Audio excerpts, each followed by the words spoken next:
Hi there, welcome back to Gaining Vision. I'm Melanie. Thanks so much for clicking. To my returning subscribers, thanks so much for continuous support. If you're new to the channel, welcome. I hope you enjoyed the video. Everybody, let's get comfortable and let's get started. Have you ever had a conversation with somebody who's like-minded, where the conversation just flowed, and as you open up, the layers just peel back bit by bit? When I'm on YouTube, I'm always looking for content like this. Now, I've seen many different interviews on YouTube, but finding a YouTube with this format was exciting for me. And this happened when I came across the interview on with Lynn and Wadamaya. I was enthralled from the get-go. Now, Lynn is always a professional. She always asks great questions. She always looks the part, professionally dressed, really stylish, and she's always prepared. She's friendly with all of her guests, but this interview was something completely different. This was on a different level, I think mainly because Lynn was inspired by who she was interviewing. She was excited and she had absolute respect for Wadamaya. When they came at the beginning of the interview, it was a love fest. They shared accolades. Lynn gave flowers and all the credit and kudos that go to what Wadamaya has accomplished, but also how he inspired her. And in fact, Wadamaya gave it right back to her how he was a fan of her channel and the way that she conducted herself. Guy, I'm even confused, guys. It gives me great honor to introduce you to my guest today, because when I tell you, he has inspired me. I talked to him earlier and I told him, you are the person that made me branch out. I saw what you are doing. I told myself I can do it. And now today, I don't know. I told him it's like I'm sitting with Denzel Washington right now. This is how much I admire him, his consistency, his level of discipline, the way he has been able to put Africa hapo kwa map. Guys, may have great love and admiration for this man, and I don't know how he does it, but he will be talking to us about that. Hey, Lynn, the energy is on another level. You know? Listen, I've heard your intro, but I just want to tell you that I'm a big fan. Before you even continue, I'm a big fan. I think I even gave you a shout out on my channel that you are the only Kenyan channel that I watch. Man. I mean, I'm a guy who always looking for something to inspire me. I'm that guy who doesn't like drama. Yes. So when I was looking for something to watch, it's your channel. And look at you saying that I inspired you. Like, you just wanted you to cry, you know. I was like, no, I need to hold myself, you know, because I don't want to cry. You do. You're amazing. This set the tone to a beautiful conversation. It was like long-lost friends having a conversation, a brother and a sister sitting back and really just having a heart-to-heart conversation. And this is when Wadamaya opened up. And through this conversation, I learned so much from Wadamaya and Lynn. I don't know, like, the only thing I know about you is that you are Wadamaya. That's the only thing. But really? Let me tell you what you've done for me. You made me sit back and look at my life, the trajectory, and you made me tell myself, Lynn, what if you branch out? What's the worst that can happen? I follow you religiously. I watch your video. I see you interviewing great people. And I always tell God, God, open doors for me the way you've opened doors for Wadamaya. So this is not like, this is me psyching you up because you are here. No. You are amazing. So take your flowers. You're just making me emotional, yes. You know, because for me, when I wake up every single day, it's all about what's next. What impact can I make in people's life? You know, sometimes you make impact in people's life, you don't even get a chance to hear it. Okay. So hearing it right in front of me, I mean, I'm like, oh my God. Jeez. Now, you all know that I am a big fan of Wadamaya and what he's done, the impact he's making. But I'm also a big fan of Lynn. Her style, her structure of her interviews, and the way she connects with her interviewee, and her audience always inspires me. Thank you for making time. Yeah, come on. No, guys, also, he had to reschedule his flight to be here. He has a doctor's That appointment shows. he needs to go That to, shows I'm a and big he's fan. here. You know, that shows I'm a No, big fan. That shows God answers Oh prayers. yeah, that's a You good know, answer. you know, I have prayed for this. When I tell you I follow your channel religiously, I'm not. Guys, tulikuwa tulie huko mbele. We are supposed to cry huko mbele, not here. Of course, as Lynn starts to have a conversation, she's going to ask the main questions about Wadamaya's experiences in the village, as well as going to China for educating. But she also talks about his family, and this is what I learned most.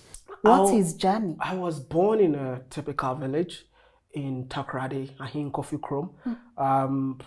Went to school over there, and at some point I got a chance to study abroad. Yes. So I went to China, and going to China, it's so funny that all I had was my flight ticket, because my dad didn't have the money to pay my school fees. But I'm that guy who felt like I cannot make it in Africa. Yeah. I can only make it if I go abroad. You got a scholarship?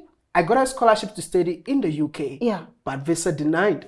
So visa denied, I was like, you know what? I've told all my friends that. Visa what? Visa denied. They denied They you denied visa? my visa because my father never had a bank account. So they were looking for a bank statement because it was a half scholarship. Ew. So at the end of the day, my father had only rural bank.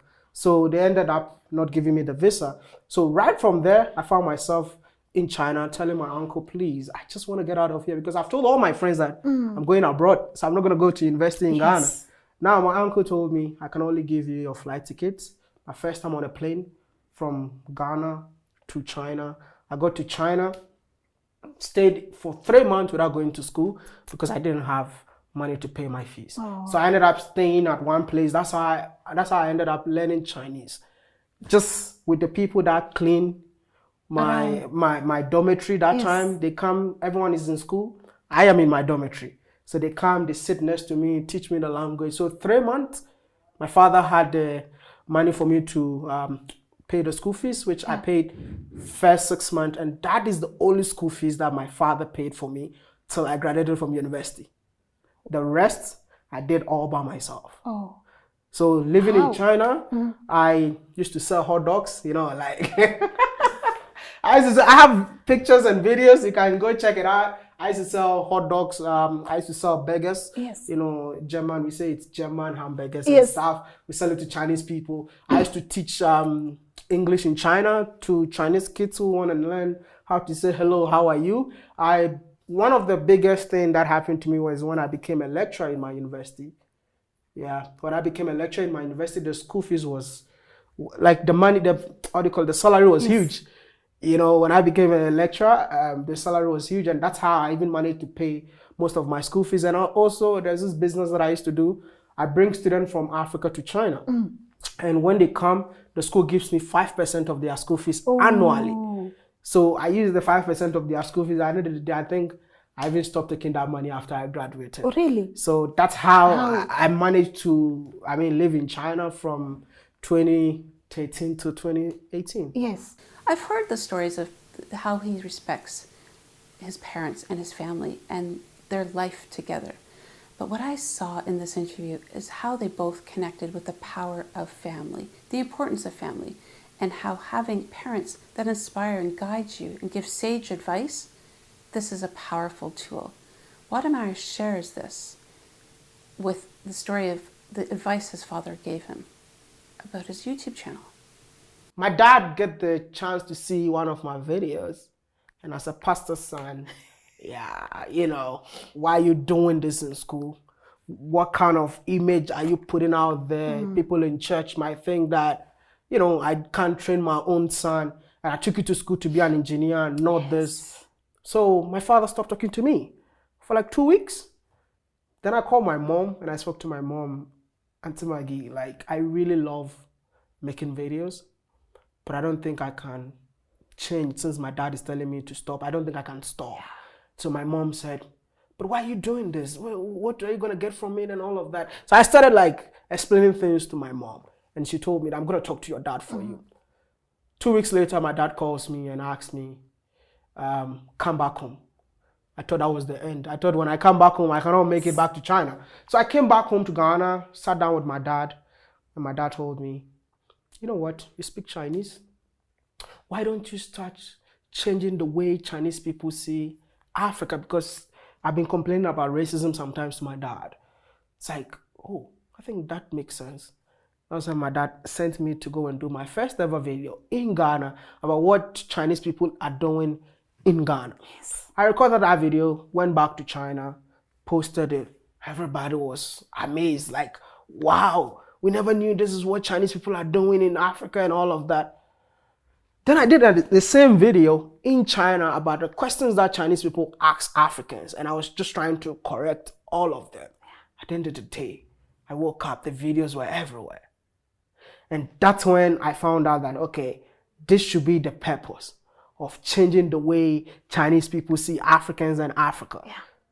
As Lynn starts to ask more questions, I start to learn more and more bit by bit.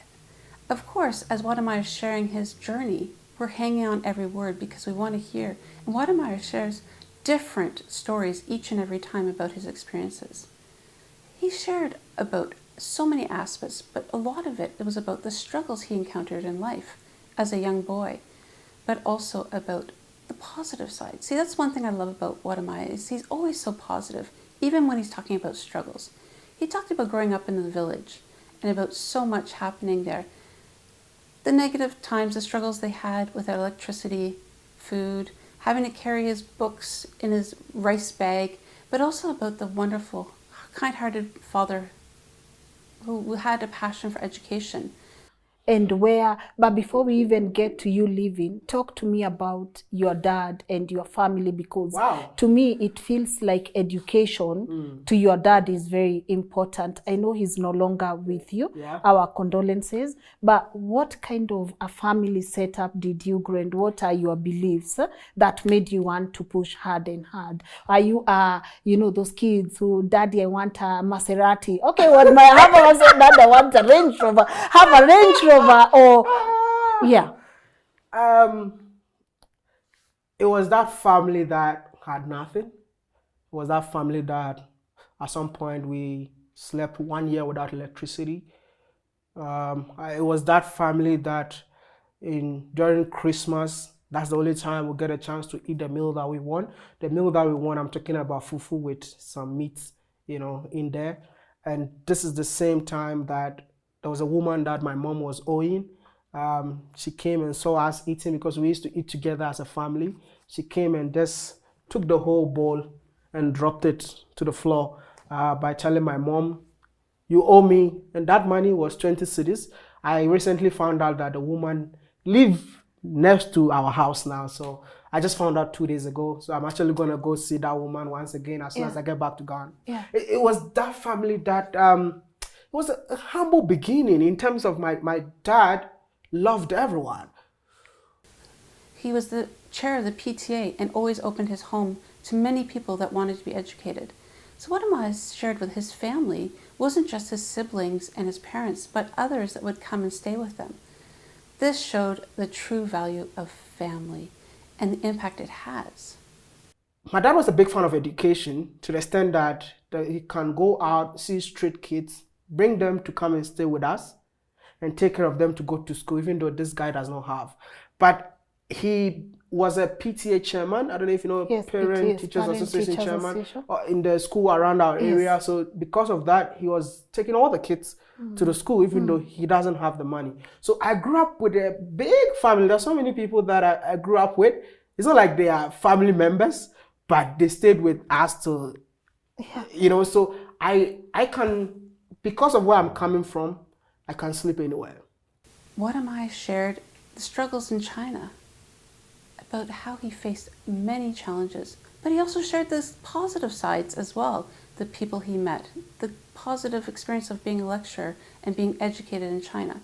Of course, he talked about the bad experiences that he faced with the racism and how some people would touch his hair, wipe his arm to see if the dirt would come off. This was horrifying to hear, but this is his experiences. And he didn't say it in a negative way, but more in an educational way. I appreciated this because it shows the professional that Wadamaya truly is, and how, despite the struggles and challenges and biases he has faced, he had overcome them. this is a true professional. Yeah. How is China? Because there's always different stereotypes, misconceptions. You know, they are racist, especially when it comes. How was your experience? I think for me, China was more of a 50-50. I had a very great time in China. Yeah. I had Chinese people who really loved me for who I am. I have Chinese people who supported me throughout my whole journey in China. I think I had a Chinese mom. Yes. I had a professor who loved me as a son, to the extent that I did my thesis in Chinese. Ooh. Even though I was not like a Chinese student, but I did my thesis, defending my thesis in yes. Chinese. But apart from all of that, you know, China is also a racist country. I'll say a bit of the people there are ignorant on how they see black people. Yeah. They don't think you are. They always see black people as inferior, you know. They always, I mean, you'll be there and a Chinese person will just rub your skin and then look at his palm, whether it's going to be black or something like that. You'll be there, they'll be touching your hair. You can sit in a bus, train, and no one wants to sit next to you. I think one of my videos that actually even went viral was, that one. Was when those they videos. Yeah, exactly. So, I mean, it's a country where, for me, when I see Chinese people in Africa and I see Africans like embracing them too much, I'm like, you guys don't know what your fellow Africans go through in China. If we can just do that a little bit, I think today. It's not easy to be that strong of a person, but his moral character came through.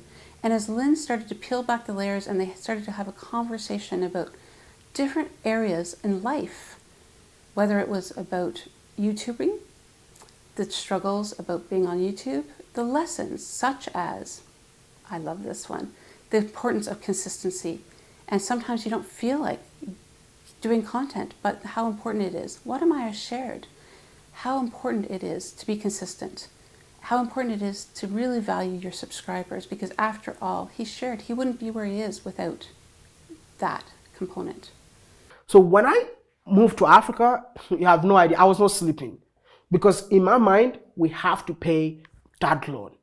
And that's when I learned how to be consistent on YouTube. Wow. Because in China those days, I used to do videos a week, one video. Yes. You know, there was no consistency. But the fact that I had the loan to pay, decided to be consistent. Yeah.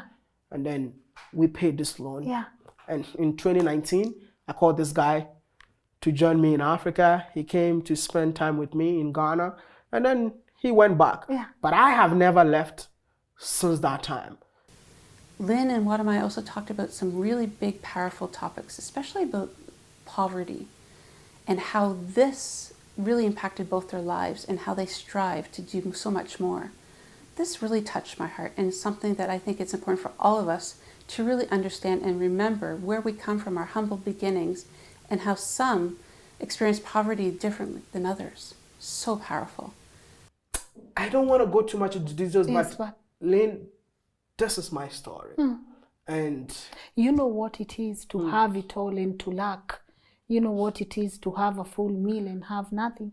You know what it is to go to school carrying books in a bag to carrying suitcases. Exactly. Now, you know how that feels like. And that is why I always say I've tasted poverty before and I don't want to go back. People ask me, what inspired poverty? Let me tell you, until you sleep hungry, until you detest taking water because water will make you more hungry, you know, until it rains and you are sleeping in balconies and you don't have, I hate, not detest, I hate poverty. Of course, they also talked about racism and the impact this has on many Africans. Wadamaya shared most recently about a lawyer from China that reached out to him because there was a video that was going viral. It was propaganda that the Chinese were using to talk about how it was of Wadamaya and his girlfriend in China, and it was talking about how he was spreading HIV in China. He's not even in China. This was ridiculous. But again, how racism still exists, and something that I think all of us need to really take heart to and be aware of in all of our lives. I really related to this. I'll tell you something that's happening today. I'm trending in China, even though I've left China. There's a video that they are saying that I have HIV, and they are using my videos. So there's a lawyer who reached out to me today and said, is it possible if I can sue these people on your behalf? Because I left China a long time ago, you know, but they're still like using my videos. Saying you have what? Yeah, HIV, you know, oh my goodness, there's no internet. I would have played. No. This is me, and this is my Oh. ex-Chinese girlfriend. This is the guy Yeah. spreading HIV in China. So Yeah. there's a bit of an anti. If you have internet, I would have played it for you. It's okay. You Yeah, can forward me. I'll forward it to you. I am gonna check. They're saying you are spreading Yeah, I'm HIV. spreading HIV. This is the guy who doesn't even live in China anymore. So they're saying that I'm spreading HIV. So this is a kind of propaganda that they do for anti-black or anti-Africans in China. What? And I have the lawyer reach out. They said, Yes. I want you, if you can, you know, sign a contract. I don't know if you can see this. Yes, I can see this. There's a lawyer saying that if you can sue them or anything like Yes. that. But, you know, this is a struggle that Africans go through in China, but no one talks about it. Yeah. Yeah. So it's heartbreaking that we open the doors for them, but when we are there, we are treated like, you know, crap. They don't care about you. Yeah. They don't care. And that's what I keep on telling African leaders. Chinese people don't care.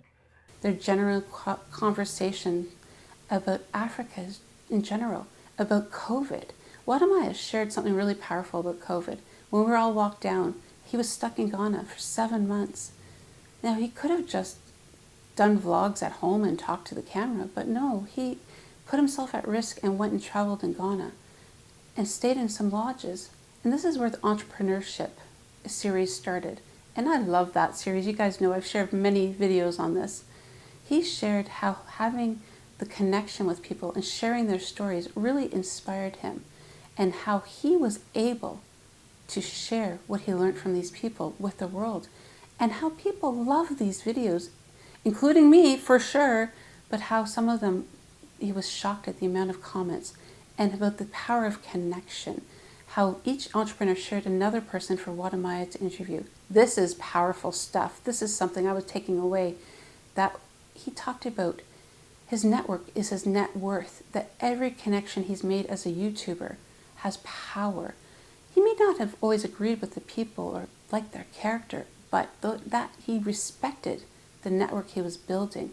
Every country he traveled to, of course, he met new people that gained power in his network.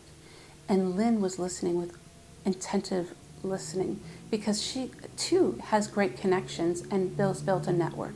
Yeah. I think what really changed my whole life was when, during COVID, couldn't travel. Yeah. I was stuck in Ghana for 7 months. Yes. I'm like, what do I do? So I took the risk to travel within Ghana. I went to Kumasi, was sleeping in a lodge, and then I saw a comment from somebody saying that all these lodges that you sleep in Africa, it was a video I did in Liberia. Yes. It's not for Africans. Like, what do you mean? I mean, it got to me, but I was like, I need to respond, because for me, positivity is everything. Even if you attack me, I'll counter-attack with positive stuff. Yes. So I asked the woman, the resort that I was sleeping, are you sure you own this resort? He said, yeah, I own it. It took me 4 years to even acquire the land. Lynn, that's how I told my first ever entrepreneurial video. Wow. And when I finished that story, I woke up the next morning, the video was everywhere. And you know, COVID time, everyone was online. COVID really changed. Yeah. I say it changed my life, man. Because I was still doing videos, but I was not finding that video that have more impact than the ones that I was doing. Yeah. Until I started bringing entrepreneurship series. And when I did the one in Ghana, and let me tell you, I didn't know anyone.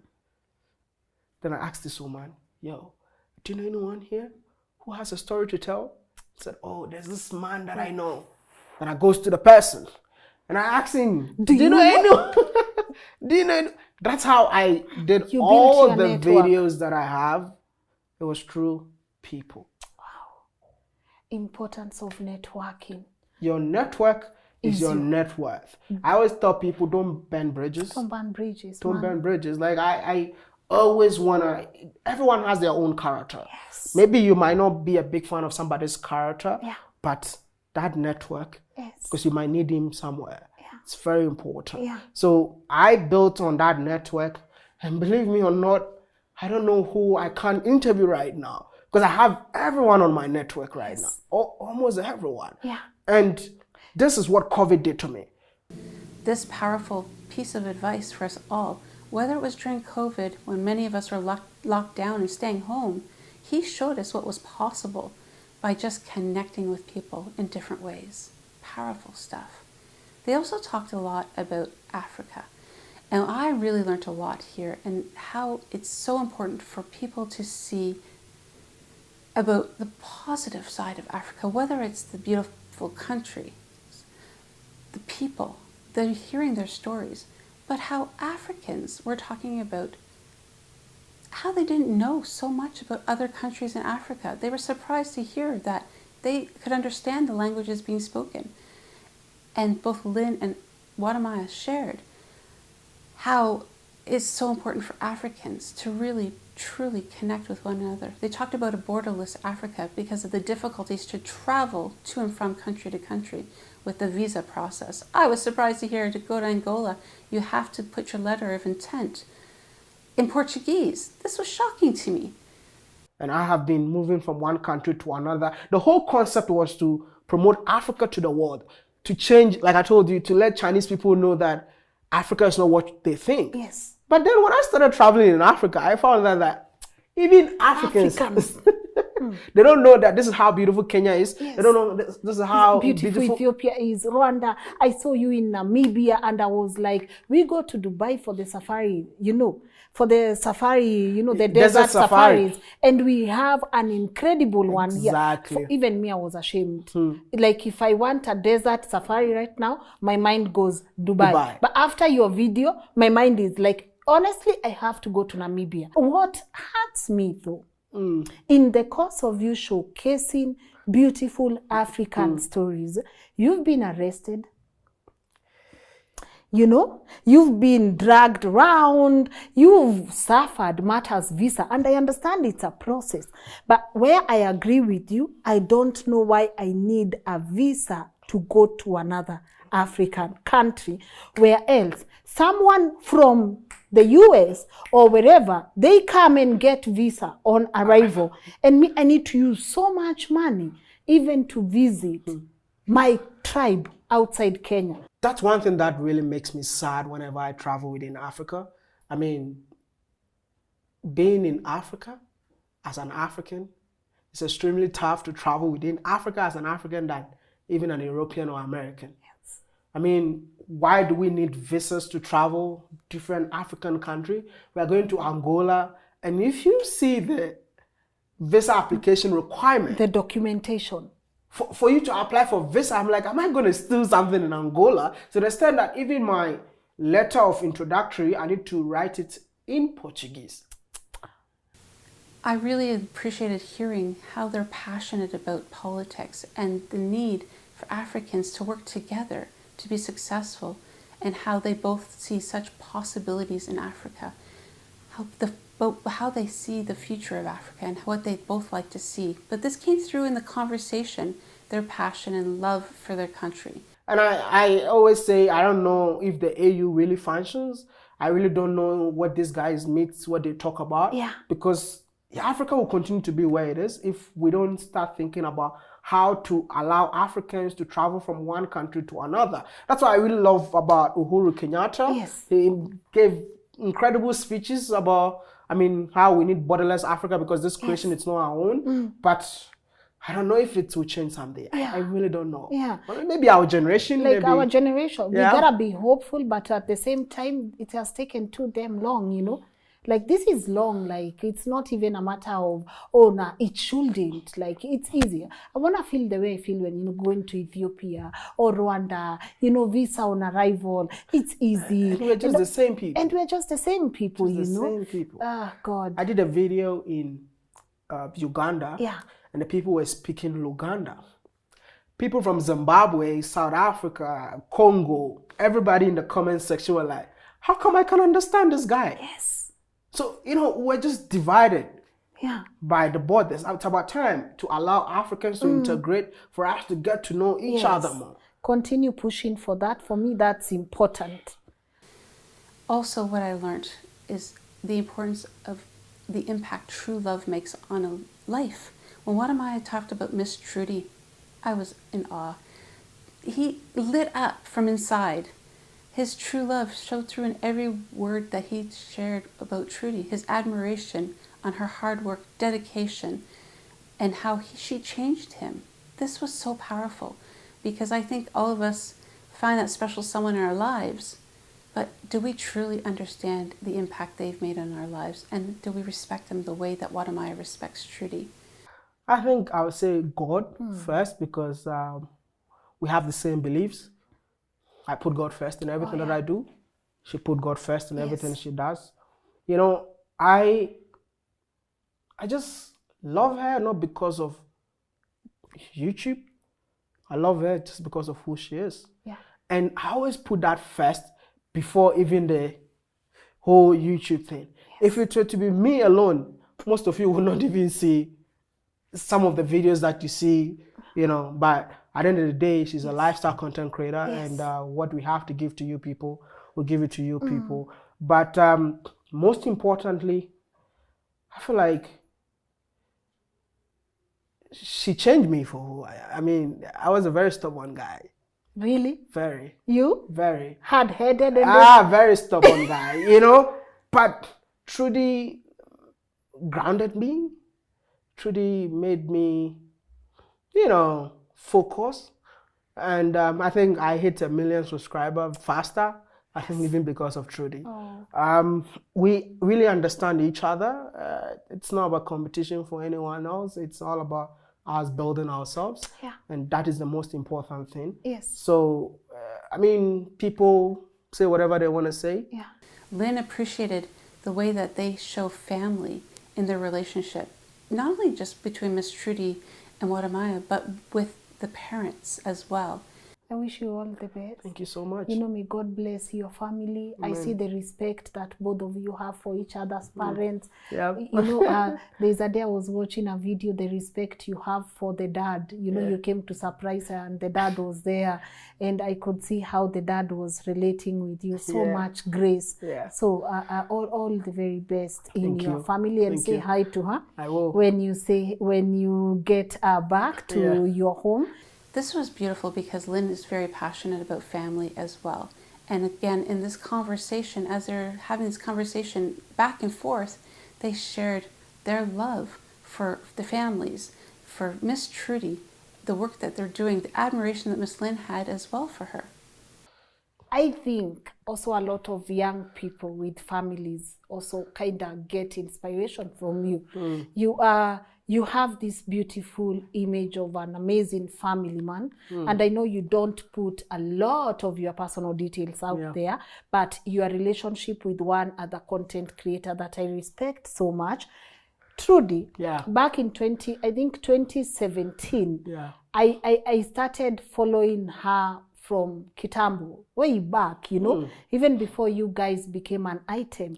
And I've seen her become such a strong household name. But you guys, you are such a powerhouse, you know. You make a very beautiful couple. Thank you. What brings you together? What gels your relationship? I giggled though when Wadamaya shared, you know, of course, they balance each other out. They each have strengths. And I found it funny when Wadamaya said that he can't say no to people. But Miss Trudy doesn't like to see anybody be taken advantage of, so she'll say no. So sometimes she'll come across as rude. And he always hides behind her and lets her do the hard work. I laughed at that. But it just showed what a beautiful relationship. They think Trudy is rude, right? But Trudy always stands for her right. Good. She's not scared. I'm that guy who can never say no. Even if I know that you are inconveniencing me, I can't. I don't know. So now Trudy comes in to say the no. So I will just hide behind Trudy and I'll say, please say no. Please say no for me. Then I'm like, oh, my wife said no. Yeah, oh, there's nothing else I can do. But I'm the one who want to say no. But you can't. But I can't. So she helps me say the no. And then people might think she is, but if you get the chance to meet Trudy, believe me, she just don't like it when people are taking advantage of her. Food. She doesn't like it when you know that this is wrong. And she has some kind of characteristics where she can just burst out if she knows that someone is taking advantage of her, and what she knows that what I'm doing is right, and you cannot say anything else. And if I'm around, I can't control that. But if I'm not around, she goes Game over. Yeah. And of course, when Lynn asked what the key to success was, he shared it was their mutual love and respect for God. That was the foundation of their relationship. This really hit home. It's so powerful to have faith. And I love that it's the foundation of their. Would you say that's the foundation of a beautiful relationship? Because I know you're not saying here you're 100. I know people in relationship have their own fights, miscommunication, all that. But do you think what brings you together is the fact that you get each other? I think what brings us together is our love for God. I also really appreciated the inspiration that Wadamaya gave just by being himself and sharing his story to other YouTubers. The importance of creating content of value and benefit to the audience, not to count so much on that fast food content, that content about celebrities only, really having value and a message in our content that is universal, that keeps us going, and also to know that he didn't start off successful. You have to work hard, be consistent, start with what you have and grow. And let me tell you something, whenever you want to create content, forget about the fast food content. Yes. Do you know what is fast food? Like, yeah, easy come, easy go. You know, we're living in a society where everything evolves around our celebrities. For us to think that the celebrity is the content, but the celebrity is a fast food content. Yes. That's why I'm saying stay authentic. Very. Stay true to yourself. We have so much content around us. Beautiful. But you guys are not going for it because you feel like interviewing a celebrity is what everything. content is. No. The content can be you waking up in the morning from that village. That is the content. The content is about the food that you eat every day. That is the content. And reach out and connect with your subscribers. All of this information and sharings were so valuable. And you could see that Lynn was hanging on every word. She was inspired as I was. But what I really, truly appreciated most about this connection was the respect that Wadamaya showed back to the people of Kenya, to other YouTubers, especially to Lynn.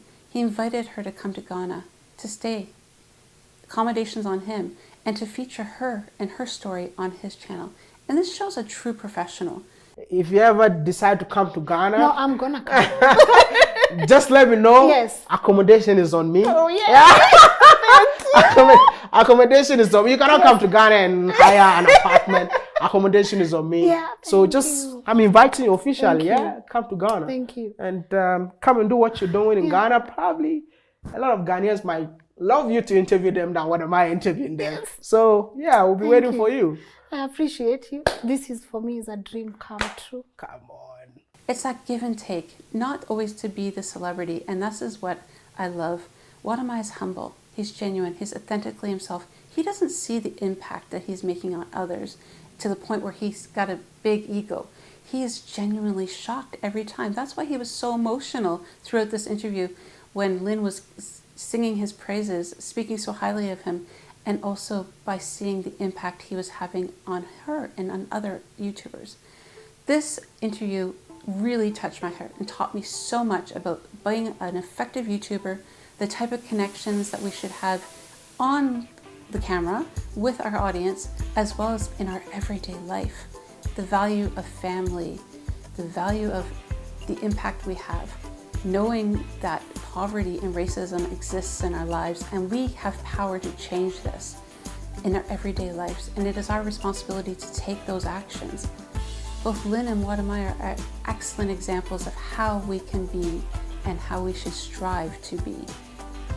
I've also learned the importance of really having authentic conversations, because this not only was great conversation, but it also was great content for all of us to sit back, learn, and respect both Maya and Lynn. And I appreciate it to both of you.